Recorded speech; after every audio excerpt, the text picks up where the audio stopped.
জি বাংলায় শুরু হয়েছে চিরদিনই তুমি যে আমার। টিআরপি রেটিংও খুব ভালো। এই ধারাবাহিকের সঙ্গে শুরু হয়েছিল তুই আমার হিরো, দুর্গামণি ও বাঘমামা। শেষ হয়ে গেছে দুর্গামণি ও বাঘমামা। তুই আমার হিরোর টিআরপিও খুব একটা ভালো নয়। গল্পে নিত্য নতুন চমক এনে তাক লাগিয়ে দিচ্ছে চিরদিনই তুমি যে আমার। এই ধারাবাহিকের হাত ধরেই কামব্যাক করেছেন জিতু কমল এবং দিতিপ্রিয়া রায়। অসমবয়সী প্রেমের গল্প ভালোই লাগছে দর্শকদের, তবে দিতিপ্রিয়া এবং জিতু কমলও এই সিরিয়ালের অন্যতম আকর্ষণ। টেলিপাড়ার গুঞ্জন ধারাবাহিকে আসছে নতুন চমক। আর্যকে দেখলে বোঝা যায় তার একটা অতীত আছে, সে সম্পর্কে জড়াতে ভয় পায়। তাদের আশেপাশের কেউই চায় না যে তাদের প্রেমটা হোক। অপু আর্যকে নিজের মনের অনুভূতির কথা জানালেও আর্য খোলাখুলিভাবে অপুকে কিছুই বলতে পারেনি, যদিও তারা দুজনেই একে অপরকে ভালোবেসে ফেলেছে। ইন্ডাস্ট্রির অন্দরে কান পাতলে শোনা যাচ্ছে এ অবস্থায় তাদের জীবনে এন্ট্রি নেবে তৃতীয় ব্যক্তি, আসছে আর্যর প্রাক্তন স্ত্রী।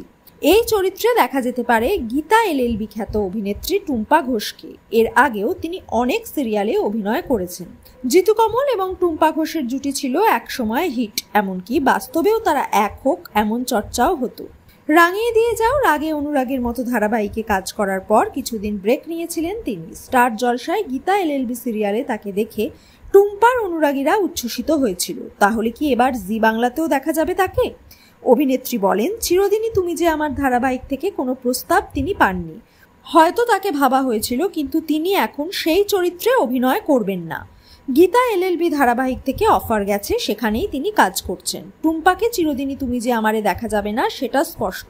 যদিও জোর চর্চা আর্যর প্রাক্তন স্ত্রী এন্ট্রি নেবে গল্পে, তাহলে কাকে দেখা যাবে এই চরিত্রে তাও এখনো স্পষ্ট নয়। তবে প্রাক্তন এলে অসমবয়সী প্রেমের গল্প থেকে ত্রিকোণ প্রেমে মোড় নিতে পারে ধারাবাহিকটি। অপরদিকে স্টার জলসায় অনুরাগের ছোঁয়া ধারাবাহিকে নতুন প্রোমো সামনে আসতেই ট্রোলের শিকার হয়েছেন দিব্যজ্যোতি দত্ত। নতুন প্রোমোয় দেখা যাচ্ছে মা কালী সেজেছেন দিব্যজ্যোতি। পরনে লাল বেনারসি, গা ভর্তি গয়না, আলতা পায়ে নুপুর পরা, কপালে ত্রিনয়ন তিলক।